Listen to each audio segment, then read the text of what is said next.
ఓం సాయిరామ్ సమర్థ సద్గురు సాయినాథ్ మహారాజ్ కీ జై. మన సాయి బిడ్డలందరికీ నమస్కారం ఫ్రెండ్స్. ఎలా ఉన్నారండి? ఏం చేస్తున్నారు? అందరూ బాగున్నారు కదా? బాబా వారి దయ వల్ల అందరూ ఆనందంగా ఆరోగ్యంగా ఉండాలని, మీరు కోరిన కోరికలన్నీ సాయినాథుడు తీర్చేయాలని మీ తరపున నేను కూడా సాయినాథుని మనస్ఫూర్తిగా కోరుకుంటూ, ముందుగా బాబా వారి పాద పద్మములకైతే ఒక్కసారి నమస్కరించుకొని వీడియోలోకి అయితే వెళ్ళిపోదాం ఫ్రెండ్స్. ఇక ఈరోజు సాయినాథుడు ఈరోజు ఏమి సందేశం ఇవ్వబోతూ ఉన్నారు అంటే కనుక, బిడ్డ, నీ జీవిత భాగస్వామి నువ్వు అనుకుంటున్నటువంటి ఏదైనా సరే కానీ ఒక విషయం గురించి నీతో చెప్పాలని అనుకుంటూ ఉన్నాను. చాలా నిబ్బరంగా వింటావని నేను ఆశిస్తూ ఉన్నాను. 5 నిమిషాల్లో మొత్తం కూడా నేను చెప్పబోతూ ఉన్నాను. ఒక్క 5 నిమిషాలు ఓపిక పట్టు బిడ్డ. ఏ పనులు చేస్తున్నా, ఎలాంటి స్థితిలో ఉన్నా 5 నిమిషాలు అంతా కూడా పక్కన పెట్టేసి నీ జీవిత భాగస్వామి గురించిన కొన్ని విషయాలైతే తప్పకుండా విని తీరాల్సింది. ఎందుకో తెలుసా? ఇది నీ జీవితం, నీ జీవితానికి సంబంధించిన జీవితం, నీ 100 ఏళ్ల జీవితం కనుక నీ భాగస్వామికి సంబంధించినటువంటి కొన్ని విషయాలైతే విన్నావు అంటే నీకు చాలా మంచి జరుగుతుంది అని తెలుసుకోవాలని నీకు కూడా ఉంది కదా. నీ భాగస్వామి గురించి తప్పకుండా తెలుసుకుని తీరవలసిందే. ఈరోజు అయితే ఈ సాయి నిన్ను శాసిస్తున్నానని అనుకో, ఆజ్ఞాపిస్తున్నారు అని కూడా అనుకో. ఖచ్చితంగా నువ్వు చూసి తీరాల్సిందే బిడ్డ, తెలుసుకుని విని తీరాల్సిందే అని. లేదంటే నువ్వు బాధపడతావు, పశ్చాత్తాపడతావు అంటూ సాయినాథుడు ఒక హెచ్చరికతో కూడినటువంటి సందేశంతో చెప్పబోతున్నారు. ఎందుకు సాయినాథుడు అలా అంటున్నారు, ఎందుకు అలా హెచ్చరిస్తున్నారు, ఏం చెప్పబోతున్నారు? నిజంగా ఈరోజైతే ఈ వీడియో చాలా ఇంట్రెస్టింగ్గా ఉండబోతుందండి. ఎందుకంటే సాయినాథుని సందేశం ఎంతో అద్భుతంగా ఉండబోతోంది. ఎందుకు ఇలా చెప్తూ ఉన్నారో అర్థం కావడం లేదు. వీడియో చివరి దాకా అయితే చూస్తేనే అర్థమవుతుంది. ఇక నిజంగా సాయి భక్తులకు ఎవరైతే అనుకుంటూ ఉన్నామో, బాబా వారి కోసం ఒక చిన్న లైక్ అయితే ఇచ్చి, ఛానల్ ఫస్ట్ టైం చూస్తున్నారా, ఛానల్ సబ్స్క్రైబ్ చేసుకుని మీ సపోర్ట్ అయితే నాకు అందించండి. మనకు తెలిసిన వాళ్ళు నా ఫ్రెండ్ అండి, చాలా ఇబ్బందుల్లో ఉన్నాను నేను, ఇంట్లో ఎంతో అంటే మానసికమైనటువంటి సమస్యలతో నేను చాలా ఇబ్బందులు పడుతూ ఉన్నాను. ఆ టైంలో నాకు నువ్వు చెప్పే ఈ సందేశాలు అనేవి బాబావారు చాలా చక్కగా వివరిస్తూ మాకు ముందుకు తీసుకువెళ్తూ ఉన్నాను. నేను ప్రతిరోజు వినడానికైతే చాలా మంచి జరుగుతుంది అన్న నమ్మకంతో నేను వినడం వల్ల నా సమస్యలన్నీ కూడా చిటికలో పరిష్కారం లభించింది అని చెప్పి నా వాళ్ళ ఫ్రెండ్కి చెప్పిందంటండి. చాలా అంటే నిజంగా నాకు చాలా మంచిగా అనిపించింది. మీకు ఎలాంటి ఆలోచనలు, డౌట్లు ఉన్నా కూడా మనసులో నుంచి తీసేసి మీరైతే ప్రతిరోజు బాబావారి సందేశాలను 100కు 1000% నమ్మకంతో కనెక్ట్ అవ్వండి. ఖచ్చితంగా బాబావారి ఆశీస్సులతో మీకు 100కి 100% మీకు పరిష్కారం అనేది తప్పకుండా బాబావారు ఏదో ఒక విధంగా తెలియజేస్తారు.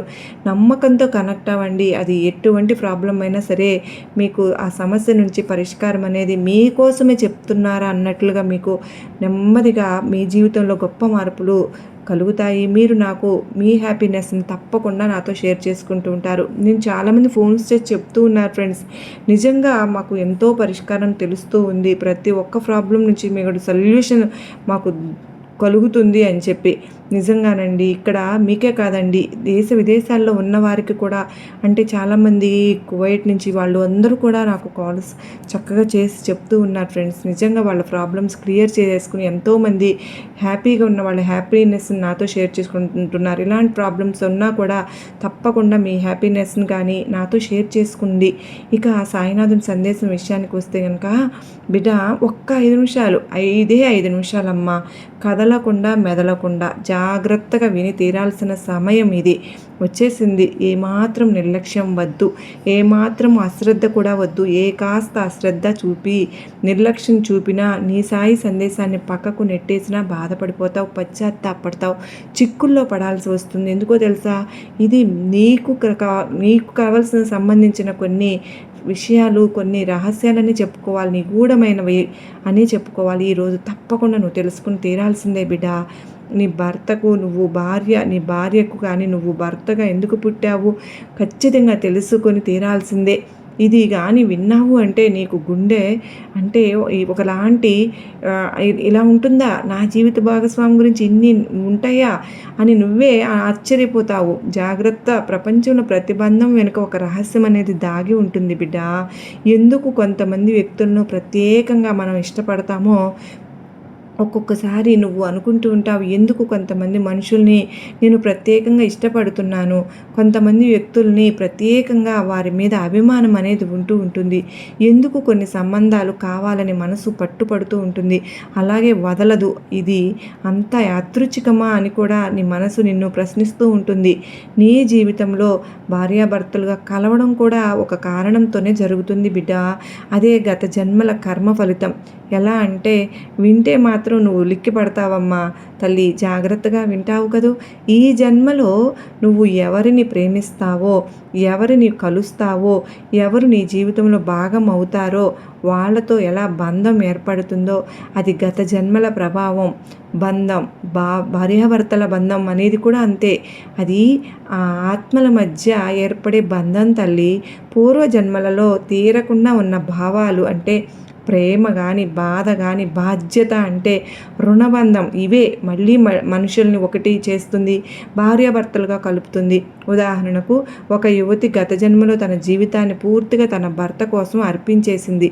తన భర్తే ప్రాణంగా ఉంది, తన భర్తే సర్వస్వంగా ఉంది, తన భర్త నవ్వితే నవ్వుతుంది, తన భర్త ఏడిస్తే ఏడుస్తుంది, తన భర్త బాధపడితే బాధపడుతుంది, అంత ప్రాణంగా ఉంది. భర్తే ప్రపంచం, భర్తే లోకంగా బతికేస్తూ ఉంది. కానీ ఆ వ్యక్తి మాత్రం ఆమెను అర్థం చేసుకోలేకపోతున్నారు అనుకో, అప్పుడు వస్తుంది అక్కడ విషయమంతా దానిలోనే ఉందమ్మా. ఏంటంటే ఆ భర్త తన భార్యను అర్థం చేసుకోలేకపోతున్నాడు అంటే అర్థం చేసుకోలేక బాధను ఇచ్చాడు అంటే ఆత్మలో ఒక విషాదం అన్నది మిగిలిపోతూ ఉంటుంది. ప్రేమ ఇవ్వడం వల్ల తెలిసిన ఆమెకు ప్రేమను పొందలేకపోయాను అనే మనసులో బాధ అనేది ఉండిపోయింది. ఆ బాధకు శాంతి ఇవ్వాలని అవసరం కారణమే ఈ జన్మలో ఆమెను మళ్ళీ అతని భార్యగా మార్చింది. ఇక్కడ భర్త అయినా సరే చెప్పుకోవచ్చు, భార్య అయినా చెప్పుకోవచ్చు. భాగస్వామి ఎలా అవుతారు అన్నది జాగ్రత్తగా వినాలి. ఎందుకు అంటే నీ జీవితంలో ఇప్పటికి కొన్ని సంఘటనలు జరుగుతూ వచ్చాయి కదూ, వాటికి కారణం ఏంటి అన్నది నువ్వు తెలుసుకుని తీరాలి కదా. మరి కారణం తెలియక అల్లల్లాడిపోతూ ఉన్నావు కదా. నా జీవితంలో నా భార్య కానీ లేదా నా భర్త ఎందుకు ఇలా నన్ను ఎందుకు ఇంతలా బాధ పెడుతూ ఉన్నారు, ఎందుకు ఇంతలా క్షోభ పెడుతూ ఉన్నారు, నరకం చూపిస్తూ ఉన్నారు, రవ్వంత ప్రేమ కూడా ఇవ్వట్లేదే, రవ్వంత ప్రేమ కూడా పంచడం లేదే, నేను రవ్వంత ప్రేమను కూడా నోచుకోలేదా, లేదా నన్ను మోసం చేస్తున్నారు కదా, నన్ను చిన్న చూపు చూస్తున్నారు కదా, ఇలా బాధపడుతూ ఉన్న క్షణాలు చాలా ఉన్నాయి బిడ్డ. దానికన్నింటికీ కూడా నీ ప్రశ్నలన్నింటికీ కూడా సమాధానం ఈరోజు నీ సాయి నీ ముందు ఉంచబోతున్నాను, బట్టబయలు చేయబోతున్నాను అని చెప్పుకో. ఒక్క 5 నిమిషాలు ఓపిక పట్టు, ప్రతి ఒక్కటి తేట తెల్లమైపోతుందమ్మా. కొన్ని విన్నావు అంటే కనుక నీకే ఆశ్చర్యం అనిపిస్తుంది. ఏంటి నా జీవితం ఇప్పుడు ఇలా ఉండడానికి కారణం ఇదా అని కూడా నీకు తెలిసి వస్తుంది. నువ్వు పశ్చాత్తాపడతావు కూడా. అందుకే జాగ్రత్తగా వినమని ఎందుకు చెప్తున్నాను, నీ జీవిత భాగస్వామి గురించి సంబంధించిన కొన్ని విషయాలు 5 నిమిషాల్లో తెలియజేస్తానని ఎందుకు చెప్పాను అంటే తప్పకుండా వినాల్సిందే. అవి తెలియాలి అంటే అలా ఎవరైతే బాధను ఇచ్చారో ఆ వ్యక్తి ఈసారి అతను ఆమెను అర్థం చేసుకోవాలని, గౌరవించాలని, ప్రేమించాలని, అది అతని కర్మ. అదేవిధంగా గత జన్మలో కలిసి ఉన్న ఒకటి కానీ ప్రాణ స్నేహితులు కానీ ఈ జన్మలో భార్యాభర్తలుగా కూడా పుడతారు. ఎందుకో తెలుసా, గత జన్మలో ప్రాణ స్నేహితులుగా ఉన్న 2 మిత్రులు ఆ ప్రేమ దాహం తీరలేదు, తనివి తీరలేదు, అది తీర్చుకోవడానికి మళ్ళీ ఇంకొక జన్మలో పుడతారన్నమాట. ఎందుకో తెలుసా, ఈ సంబంధం పూర్తిగా ఆస్వాదించేందుకు, పూర్వజన్మ అసంపూర్ణతను తీర్చుకునేందుకు ఇలా ప్రేమ బాధ బంధం అనేది ఇవన్నీ కూడా తిరిగి మళ్ళీ కలుస్తూ ఉంటాయి బిడ్డ. కలిసి తీరాల్సిన బంధాలే నీ జీవితంలోకి వస్తూ ఉంటాయి. నువ్వు గత జన్మలో ఒక వ్యక్తికి ఏమి ఇచ్చావు, నీ జీవితంలో ఉన్న వ్యక్తికి భార్య కావచ్చు, భర్త కావచ్చు, స్నేహితులు కావచ్చు, తల్లి కావచ్చు, తండ్రి అయినా కావచ్చు, బిడ్డ కావచ్చు, వారికి ఏమి ఇచ్చావు? బాధను ఇచ్చావా, సంతోషాన్ని ఇచ్చావా, దుఃఖాన్ని ఇచ్చావా, మోసం చేశావా? దాని పర్యవసానమే ఇప్పుడు ప్రతి మనిషి కూడా నీ జీవితంలో మళ్ళీ కలవడం అన్నది.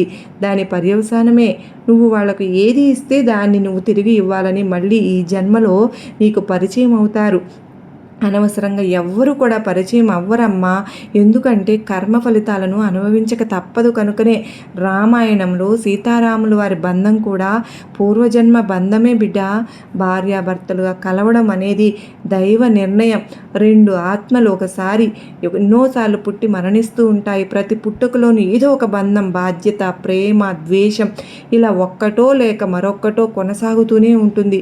ఈ జన్మలో నీ భార్య కావడం అనేది బంధం. అది ఆమె గత జన్మలో నీకు ఇచ్చిన ప్రేమకు ప్రతిఫలం కావచ్చు, లేకపోతే నువ్వు ఇచ్చిన బాధకు పరిహారమైన బాధ్యత కావచ్చు. నీ జీవితంలో ఇప్పుడు నువ్వు చూపించే ప్రేమ, గౌరవంతో అదే నీ భవిష్యత్తు జన్మకు బాట వేస్తుంది. నీ పూర్వ జన్మ యోగం శుభంగా పొందాలి అని అంటే గనుక నువ్వు ఏం చేయాలో తెలుసా? అంటే అది ఎప్పటి నుంచే మొదలు పెట్టాలి. నువ్వు ఎవరికి ఏది ఇస్తే అది నీకు తిరిగే వస్తుంది. ఇప్పుడు నువ్వు చేసే కర్మలు మంచివి కావాలి. ఒక సాధారణ ప్రేమ జంట కథను ఒక్కసారి ఊహించుకో. తల్లి, వాళ్ళు కలుసుకున్నారు, ప్రేమించుకున్నారు, ఒకరి కోసం ఒకరు త్యాగాలు చేసుకుంటున్నారు, జీవితాన్ని పంచుకుంటున్నారు. ఇది కేవలం ఈ జన్మ మాత్రమే కాదు, ఇది గత జన్మ ప్రేమకు ఇప్పుడు దొరికిన అవకాశం. ఈ జన్మలో కలవడం అనేది దైవ సంకల్పం. దైవమే లెక్కలు వేసి మరీ ఇద్దరు మనుషులను కలుపుతుంది. మీ భార్యాభర్తలను కూడా అలాగే కలిపాడు దేవుడు. నువ్వు ఊహించనివి అనుభవింపచేస్తాడు. కొంతమందిని చూసినప్పుడు నీకు తెలియని కారణాలతో వారు నీకు దగ్గర అవుతున్నారు అని భావన నీ మనసుకు కలుగుతుంది. నువ్వు ఎంత వద్దనుకున్నా, ఎందుకు వారి వైపు ఆకర్షితులు అవుతున్నావో నీకు స్పష్టంగా తెలియదు. నీ మనసు ఒక అయోమయంలో పడిపోతుంది, కానీ మనసు మాత్రం వారి వైపు లాగుతూనే ఉంటుంది బిడ్డ. ఎంత కొద్దిగా మాట్లాడినా ఆ బంధం గొప్పగా అనిపిస్తుంది. ఇది మానసిక మాయ కాదు, మనసుల గుర్తింపు అంత మాత్రమే కాదు. భార్యాభర్తల బంధం కొన్నిసార్లు ఒకే విషయంలాగా అనిపిస్తుంది. ప్రేమ కంటే బాధ ఎక్కువగా అనిపించవచ్చు. అయినా కానీ వాళ్ళు విడిపోరు. ఎందుకంటే అది ఒక జన్మ కాదు కదా, ఒక జన్మ కథ కాదు అది కొన్ని జన్మల కథ. బాధ తీరకపోతే మళ్ళీ కలుస్తారు. కనుక ఇక్కడ అర్థం చేసుకోవాల్సింది ఏంటో తెలుసా బిడ్డ? ఒకే ఒక్కటి, భార్యాభర్తల బంధం అనేది భగవంతుడు రచించిన ఒక మహానాటకం. అందులో నువ్వు కేవలం పాత్రధారివి కానీ రచయితవి మాత్రం కాదు. నీ చేతుల్లో ఉన్నది కేవలం ప్రేమించడం, క్షమించడం, పరస్పర గౌరవాన్ని పెంపొందించడం, పంచడం, అందుకోవడం, ఒకరిపై మరొకరు బాధ్యతగా సక్రమంగా నిర్వర్తించాలి. ఈ జన్మకు ఒక మేలైన పాఠంగా మార్చితే తదుపరి జన్మలో నువ్వు మరింత ఆత్మశుద్ధితో బంధాలను అనుభవించగలుగుతావు బిడ్డ. ఇంతటి పవిత్రమైన బంధానికి ఆధారంగా గత జన్మల తీరని కథలు కూడా ఉండవచ్చు. కానీ ఇప్పుడు ఈ జన్మలో ప్రేమతో బంధాన్ని ఒక అర్థంతో నింపితే అదే నిజమైన మోక్షానికి మార్పు అవుతుంది బిడ్డ. నీ ప్రతి ఒక్క సందేహానికి, ప్రతి బాధకి, ప్రతి ఒక్క ప్రశ్నకి ఈరోజు సమాధానం దొరికింది కదూ. ఎందుకు నా జీవితంలో ఇన్ని బంధాలు, ఎందుకు నాకు ఇన్ని బాధలు, ఈ బంధాల వల్ల ఇన్ని బాధలు ఎందుకు పడుతున్నాను నేను, నా భార్య వల్ల, నా భర్త వల్ల, నా పిల్లల వల్ల ఎందుకు ఇన్ని కష్టాలు, అగచాట్లు, నాకు మనశ్శాంతి లేకుండా ఎందుకు బ్రతుకుతున్నాను అని ఎన్నిసార్లు నీ ప్రశ్నలు ఉన్నాయి చూడు. ఆ ప్రశ్నలన్నింటికీ కూడా ఈరోజు సమాధానం దొరికింది కదూ. ప్రతి బంధము కూడా గత జన్మ తాలూకా బంధమే. అది మళ్ళీ మళ్ళీ మళ్ళీ కలుస్తూనే ఉంటుంది. ఈ జన్మలో ఏది మిగిలిపోయిందో దాన్ని పొందడానికి ఇంకొక జన్మ తప్పకుండా ఎత్తాల్సిందే, దాన్ని తీర్చుకోవాల్సిందే. ఇదే మనిషి జీవితం. అందుకే మంచిగా ఉండు, మంచిగా మాట్లాడు, మంచిని కోరు, మంచిగా ప్రేమించు, పంచు, పేదవారిని సహాయం చేయి. వచ్చే జన్మలో అది నీకు అత్యద్భుతంగా నీకు అందిస్తుంది, అన్నింటికీ కూడా అందిస్తుంది అంటూ సాయినాథుడు ఒక అత్యద్భుతమైన సందేశంతో మన ముందుకు వచ్చారు కదా ఫ్రెండ్స్. మరి ఈ సందేశం మీ అందరికీ కూడా నచ్చిందని, గొప్ప నమ్మకాన్ని, ధైర్యాన్ని కలిగించిందని అనుకుంటున్నాను. ఈ అత్యద్భుతమైన సందేశం మరికొంతమంది సాయి బిడ్డలకు షేర్ చేయండి. మరో చక్కని సాయినాథుని సందేశంతో మీ అందరినీ కలుసుకుంటాను. అంతవరకు అందరూ అష్టైశ్వర్యాలతో, ఆయురారోగ్యాలతో ఎప్పుడు కూడా ఉండాలని మనస్ఫూర్తిగా బాబావారిని వేడుకుంటూ మరలా కలుసుకున్నంత వరకు అందరికీ నమస్కారం అండి. ఓం సాయిరామ్. సర్వే జనా సుఖినో భవంతు. లోకా సమస్త సుఖినో భవంతు.